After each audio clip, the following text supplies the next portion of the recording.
Hey, what's happening guys, Reaper here, and I'm back with the next painting video. And this one is a Kickstarter exclusive from Barbarians the Invasion. If you pledge for the Iron Edition, you got miniatures, actual like 3D printed miniatures for all the champions and the soldiers. And this is the Red Champion.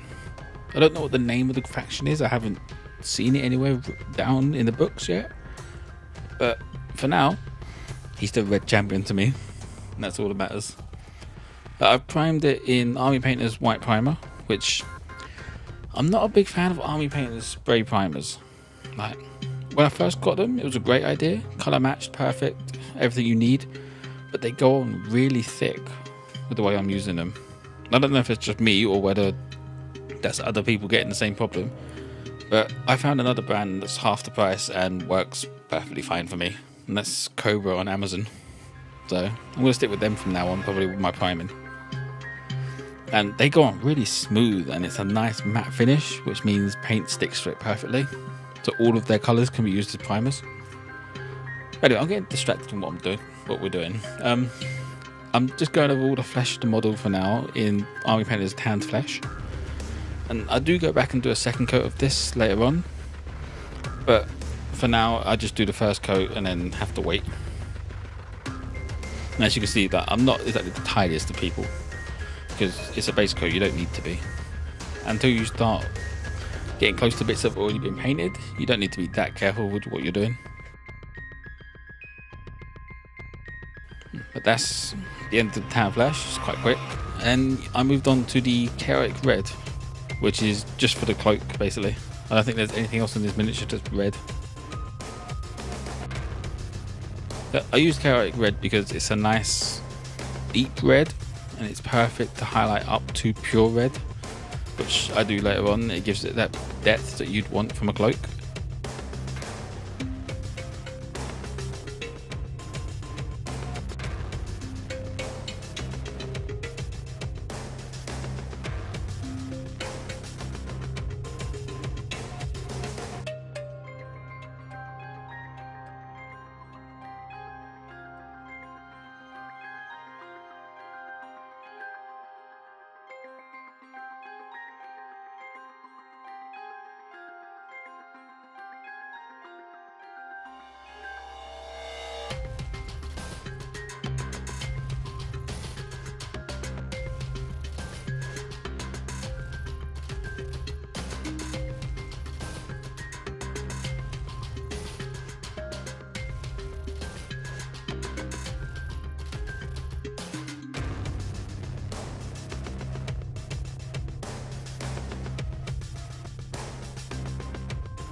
Now, as you can see, instead of waiting for it to dry like I have with the tan flash, I'm going straight back over this again for the second coat, because with red it works a bit better. I find with the flash tone it sort of just washes it about. With red it sort of sticks more and it dries relatively quicker. And as usual, all my paints are thinned down, as you can see, so after the second coat you can't see through that, and that's how the paint should be. It just covers that much better. And I might as well pre-warn you guys now as the video goes on. This is recorded on my phone, so the camera keeps going out in and out of focus every now and then. But normally, because it's that right in front of me, you can see the corner of the stand in the bottom left of the screen. And every now and then I'll notice it's out of focus, just give it a tap and it refocuses. That was the best solution I could find for the time. I think now, after I've recorded this, I think I've found the perfect solution now. So the next video should be how it will stay. I moved on to Monster Brown after the red, and that's all of the leather items, and I believe the handles of the axes were done with this as well, because Monster Brown is a nice base layer, and then I use oak brown for the darker browns, but that's such a thin down paint that you need something a bit darker, which to me is a weird concept, because I've always gone, if I got a dark color, I need to lighten it a bit before I do a light color. I've never had to do it the opposite way round to get a dark color, except for with this paint. But you'll see that a bit later on I think I get the bone colour done first, then go back on to the oak brown, because I want the monster brown to dry.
And that's the end of the monster round. Now move on to skeleton bone, and I immediately paint the silver shoulder pad with a bone colour, which I do correct later on, but now I'm watching it back, I'm trying to work out why I did that, because it looks like a metal plate, it doesn't look like bone, but for some reason when I was doing it I decided that's going to be bone.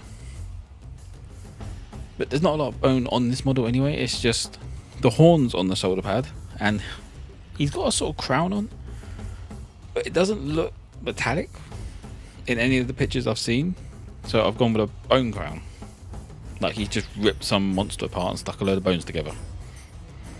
That's the only reason I can think to have a crown for bones. But that's it, that's skeleton bone done.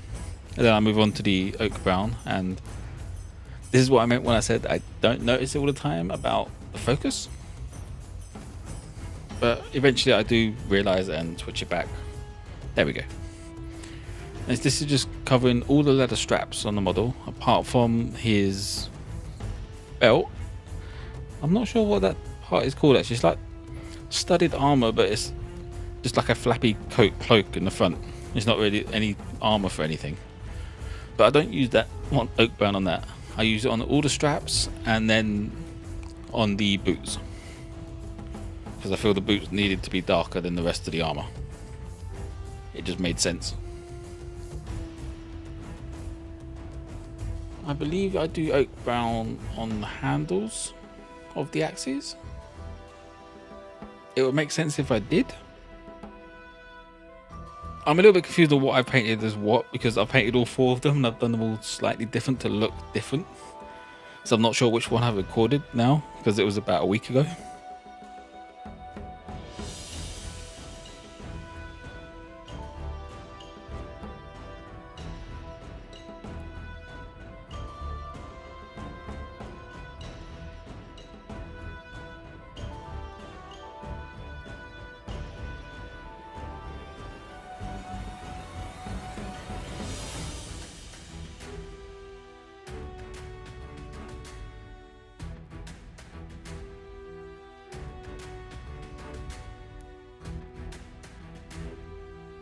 Okay, this is not the mini that I've done the handles for. And this is where I go back, and now that tan flesh was dry from the first time around, I'm just recoating the whole thing. Being a bit more careful now, obviously, there's actual paint on the model, so I have to be. But it really brings the flesh to the tone that it should be, because I'm going to highlight up with Barbarian flesh later on. So if I left it too bright, the highlight just wouldn't work.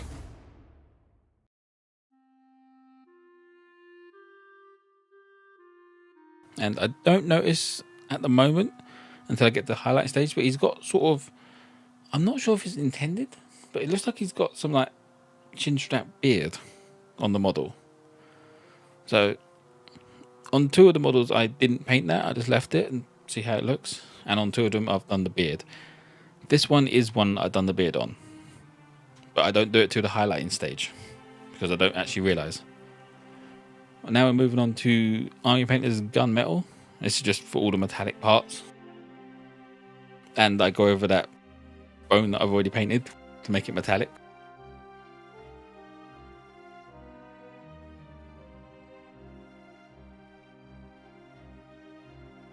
On this model there are some really bad mold lines that I was in such a rush to get it painted because I just received the Kickstarter box that I didn't notice them, even though looking back at it now, like, I don't know how I missed them.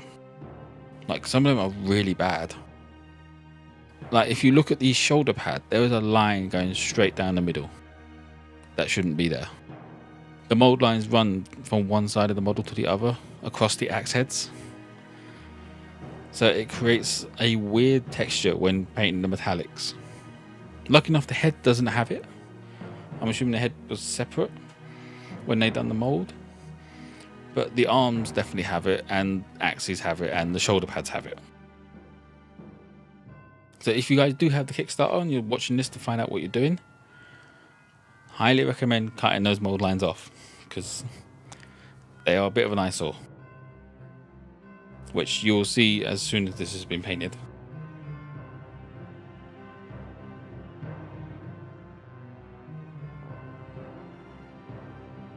Ooh, not sure what happened there.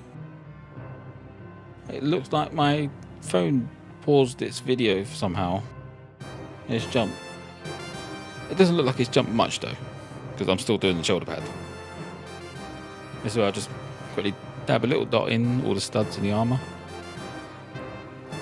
and then I do the belt buckles afterwards, and then we move on to the highlighting stage. Or then we move on to washes, but my phone died and I haven't got the footage for that. But I wash the cloak in red wash, all the flesh in flesh wash, and everything else is dark tone, all Army Painter. It just covers the model and gives it that tone you need, and then you highlight up from there. But yeah, there's the washed model now. It's finished, and I'm going on to the highlighting stage of Barbarian Flesh. And it's just all the tops of the muscles, all over the flesh, all over the skin, all the fingers, and any sort of bend in the face gets done. It just gives it that tone that you want. It looks like he's just bulking muscle, like a barbarian should be.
And that's all the highlights of the flesh done.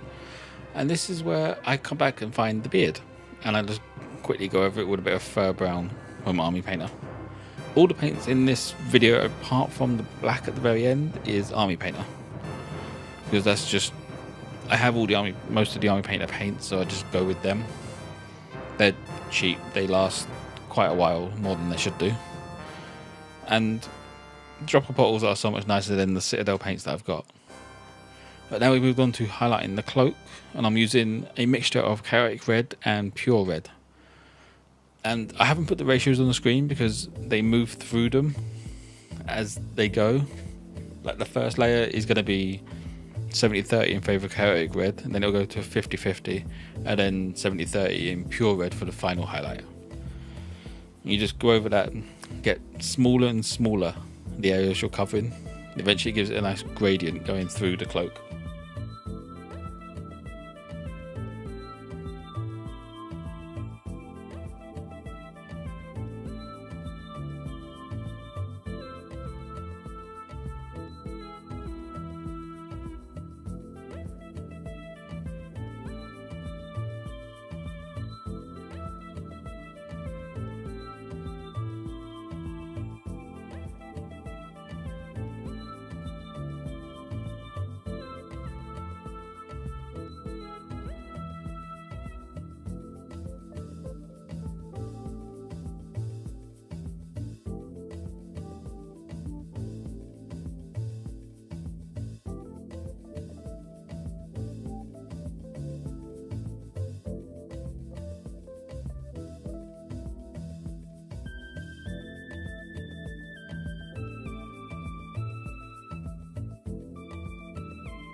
Not sure how much I've just missed of voiceover because my audition was paused, but I'm going over all the oak brown now with monster brown, but not all of it, just covering the top edges just to give it a bit of depth to the model, make it look like the light shining on it. This model doesn't have to be perfect, it's a game piece after all, it's not a showpiece.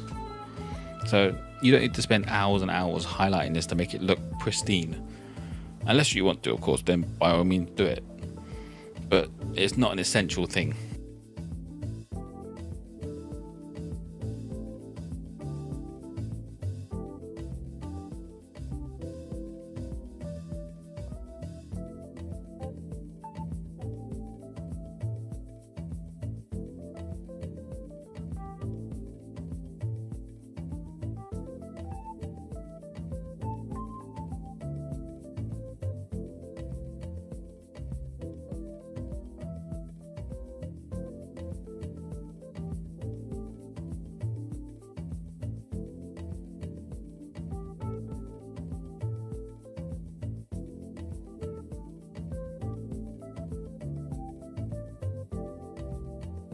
And here we move on to just highlighting the metal.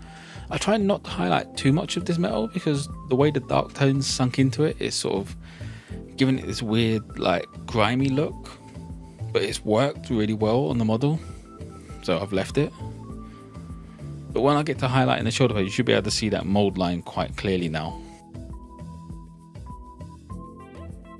I'm just going over all the rivets and things, just adding to the top of it, just to make it pop a little bit. There, that line right down the middle there is a mold line.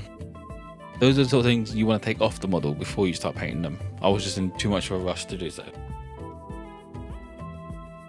But for the next models that I'm going to be doing from the Barbarian set, I'm going to be double checking for mold lines because these ones are bad.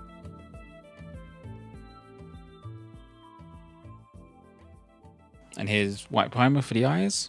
I used Reaper Bones white primer, not Reaper Bones, Reaper Master Series paint. It's been the first time since I've got one, so I don't actually know what they're called. But it's just 2 dots for the eyes, and then I move on to Games Workshop's. No. I'm 90% certain this is actually a bad and black. I've put the wrong overlay on, I believe. But either way, it's a black paint. Doesn't matter which one, because they're black, it doesn't matter. It's just for the base. Give it. All bases will have the same top, but the rims will be the color matching whatever their faction is. So this one will be red, and then the greens will be green, and so on. And here I go with the red. Just Army Painter's pure red.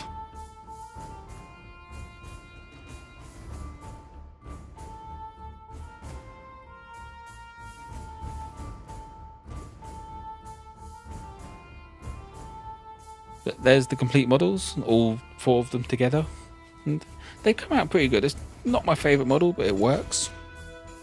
And I hope you enjoyed, guys. Like and subscribe if you did, and I'll be back with the next one. See ya.